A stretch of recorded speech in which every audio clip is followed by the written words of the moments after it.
curtain to reveal the dark side of Hollywood's golden age. Hollywood's golden age has always been remembered as glamorous. Red carpets, flashing lights, and stars who seemed larger than life. But behind the polished image was a world far darker than most fans could ever imagine. Some of the most beloved actors carried secrets that would shock audiences if they knew the truth. From family tragedies hidden behind closed doors, to scandals that nearly destroyed entire careers, these stars weren't always the heroes their films made them out to be. And the most surprising part? Many of them were celebrated as legends, even while hiding reputations that would horrify modern audiences. Today we're pulling back the curtain to reveal the dark side of Hollywood's golden age, and trust me, some of these stories will change the way you see your favorite stars forever. On screen, Henry Fonda was the very image of decency, an actor who always seemed to stand for justice, honesty, and morality. Audiences adored him as the quiet, principled hero. But behind closed doors, the man himself was far more complicated, and far less compassionate. Those who knew him best, including his own children, described him as emotionally cold and impossible to connect with. Through a painful parting at the end of my second marriage, Jane Fonda once admitted that her father was physically present but distant in every other way. She spent much of her life chasing the affection he never seemed able to give. it wasn't until I was finally single at 62. His struggles weren't limited to parenting. Fonda's marriages, 5 in total, were plagued by infidelity and emotional detachment. His second wife, Frances Seymour, the mother of Jane and Peter, faced her own battles with mental health. After years of tension and Fonda's absence, she tragically took her own life in 1950, yet even then, Fonda barely spoke about it, leaving his children to grieve alone without their father's comfort. To the public, he was the noble figure fighting for justice on screen. But in his private life, he was a man whose silence, distance, and betrayals left deep scars on those closest to him. And Fonda wasn't the only Golden Age star hiding a darker reality. Some used intimidation and raw power to get what they wanted, especially from the most vulnerable in Hollywood. While Henry Fonda hurt the people closest to him with his cold distance, Wallace Beery's reputation was built on something far more aggressive. Behind the scenes, he was feared. Beery was one of the most powerful actors of early Hollywood, and he often used that power to dominate younger, less experienced co-stars. Reports from those who worked with him describe a man who bullied, belittled, and even physically intimidated fellow actors. The most disturbing example came during the filming of The Champ in 1931. Beery starred alongside 9-year-old Jackie Cooper, playing a down-and-out boxer and his son. On screen, their bond was heartwarming. Off-screen, it was traumatic. Cooper later revealed that Beery would lash out, shout at him, and in one instance even slapped him so hard he broke down in tears. For a child already under immense pressure in the spotlight, Beery's cruelty left scars that lasted for years. His behavior was an open secret, yet Hollywood looked the other way, protecting one of its stars while leaving his young victims to suffer in silence. But intimidation wasn't the only poison in Hollywood. For some stars, it was unchecked ambition and a volatile temper that turned sets into battlefields. Green Dunaway was magnetic. She brought elegance and intensity to every role, from Bonnie and Clyde to Chinatown. But behind the scenes, her reputation told a different story. She was described as volatile, unpredictable, and nearly impossible to work with. One infamous moment came on the set of Chinatown. According to reports, her behavior grew so erratic that she once threw a cup of liquid directly at director Roman Polanski during filming. Other rumors claim she had bizarre habits on set, including urinating in trash cans, stories she denied. But that spread like wildfire through Hollywood. Her troubles didn't end there. On Broadway, she left a production in chaos, walking away mid-run amid allegations that her explosive temper had poisoned the entire cast and crew. For Dunaway, her immense talent was often overshadowed by controversy. She wanted to be the best, and she was, but the storm she created around her became as legendary as her performances. Few names from Hollywood's golden age carry as much weight as Kirk Douglas. He was the fierce, chiseled star of Spartacus and Paths of Glory, a man who seemed unstoppable on screen. But behind the fame, Douglas's legacy is clouded by shadows that refuse to fade. After his death in 2020, old rumors resurfaced, claims that as a rising star he had lured a young Natalie Wood, just 15 at the time, into a hotel room. According to the story, she left hours later, shaken, humiliated, and sworn to silence. The accusation was never proven, and with both Douglas and Wood gone, the truth may never be fully known. But the story spread quickly, turning Douglas's once celebrated legacy into a source of fierce debate. And that wasn't the only controversy. Douglas was known for his iron will on set, a man who clashed with directors and co-stars alike. During Spartacus, he famously fired the original director within a week and brought in Stanley Kubrick. Even then, Douglas tried to control the production, challenging Kubrick's authority and fueling constant tension. For decades, audiences saw him as the proud hero who defied Rome.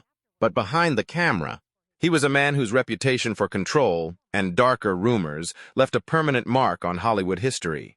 And if Douglas carried the weight of dark allegations, the next star lived a life of reckless scandal, where charm and danger went hand in hand. Errol Flynn was its reckless adventurer. With his sharp grin, swashbuckling charm, and devil-may-care attitude, Flynn was adored on screen, but away from the cameras, his life was a storm of scandal. He drank hard, partied harder, and seemed to chase danger as if it were sport. The tabloids couldn't get enough of his wild lifestyle. But it was one case in 1942 that nearly ended his career for good. That year, Flynn was accused of statutory crimes involving 2 teenage girls. The trial was explosive, turning the dashing star into a national headline. Flynn denied everything, claiming he had been targeted in a smear campaign. In the end, the court acquitted him, but the damage was done. Though he walked free, his reputation never fully recovered. To some, he was still the swashbuckling hero of Robin Hood. To others, he was a reckless predator who had used fame and charm to escape the consequences of his actions. Even after his acquittal, the whispers never stopped. His off-screen chaos clashed so violently with his heroic on-screen image that Flynn became a living contradiction, a reminder that in Hollywood, the truth was often more dangerous than fiction. Bing Crosby's voice was smooth, comforting, and timeless. To millions, he was the warm family man who sang White Christmas and lit up the radio with cheer. But behind the perfect image, Crosby's home life told a story that was far colder. His marriage to actress Dixie Lee seemed picture-perfect at first, but Dixie struggled with alcoholism and mental health battles, and Crosby's own distant nature only deepened the cracks in their family. When Dixie passed away in 1952, Bing was left to raise their 4 sons alone. That's when the darker side of his parenting began to surface. Years later, his eldest son, Gary, wrote a memoir painting a haunting picture of life under Bing Crosby's roof. According to Gary, his father was a strict authoritarian, emotionally cold, demanding, and obsessed with discipline. Love and affection were rare. Punishment was the norm. The result was a childhood filled with fear, not warmth. Gary described himself and his brothers as desperate for approval they never received. The scars followed them into adulthood, fueling struggles with addiction and broken relationships. To the world, Crosby's voice was comforting. But to his own children, his presence was a source of pain, an unsettling reminder that even Hollywood's most beloved family man could hide a much darker reality. Peter Sellers was a genius of comedy, a man who could slip into characters so convincingly that audiences forgot who he really was.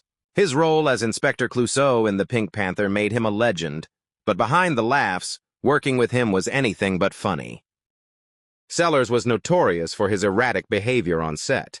He would stay in character even when the cameras weren't rolling, blurring the line between performance and reality. At first, it seemed like dedication, but over time it became exhausting for everyone around him.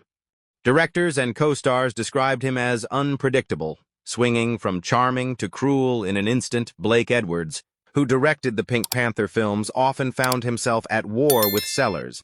He was late to set, refused to follow direction, and constantly changed lines without warning, throwing scenes into chaos. Even fellow actors grew frustrated. Sellers' obsession with his characters made him difficult to collaborate with. His mood swings, sudden disappearances from set, and relentless improvisation stretched productions thin and strained relationships with nearly everyone involved. Yet, despite the turmoil, his films were massive successes. That's what made Sellers so dangerous. He was brilliant enough that Hollywood tolerated the chaos. But for those forced to endure it, working with him was less comedy and more nightmare. In the early days of television, no one was bigger than Milton Berle. Nicknamed Mr. Television, he ruled the small screen with his flashy suits, over-the-top jokes, and an ego just as large. For a while, it seemed like he could do no wrong. But television was changing fast. By the late 1970s, a new generation of comedians, edgier, sharper, more rebellious, had taken over. Berle, stuck in his old vaudeville style, refused to adapt. The result was a spectacular crash. The breaking point came in 1979, when he was invited to appear on Saturday Night Live. It should have been a triumphant return to the spotlight. Instead, it turned into disaster. Berle clashed with the cast and writers, refused to follow the script, and forced his own outdated material into sketches. He interrupted, overacted, and tried to dominate the show in a way that left everyone furious. Behind the scenes, the younger cast saw him as arrogant, disrespectful, and completely out of touch. The episode was so chaotic that SNL banned him from ever returning, a rare and humiliating fall for a man once considered untouchable. Milton Berle had gone from TV's biggest star to a relic of the past, remembered not for his glory, but for the night he proved he couldn't keep up with the times. But while Berle's downfall was fueled by arrogance, another Hollywood genius carried his own demons, ones that turned brilliance into bitterness. Orson Welles is often remembered as a cinematic genius, the man who gave the world Citizen Kane, a film still hailed as one of the greatest of all time. To audiences, he was the young prodigy who revolutionized Hollywood. But to those who knew him personally, Welles was just as famous for his arrogance and sharp tongue. In private, recordings revealed a man who mocked and belittled even Hollywood's most respected actors. He dismissed Laurence Olivier as overrated, and went so far as to call James Stewart a coward. To insult icons of that stature wasn't just bold. It exposed a bitterness that clashed with his public persona as a charming, eloquent artist. But Welles's real battles were with Hollywood itself. He despised the studio system, calling it suffocating and unimaginative. His refusal to compromise often turned him into his own worst enemy. Brilliant as he was, his stubbornness left him clashing with producers, alienating collaborators, and struggling to finish projects. The man who once seemed destined to dominate cinema instead spent much of his later life drifting between half-finished films and bitter rants about the industry that had once crowned him king. Orson Welles may have been a visionary, but his arrogance and constant feuds left behind a legacy as troubled as it was brilliant. And if Welles destroyed himself with pride, the next star shattered his own legacy with arrogance, cruelty, and shocking behavior that stunned even his youngest co-stars. Mickey Rooney was one of Hollywood's most bankable stars, a performer who could sing, dance, and charm his way into any role. On screen, he was the embodiment of energy and innocence, the plucky underdog audiences couldn't help but love.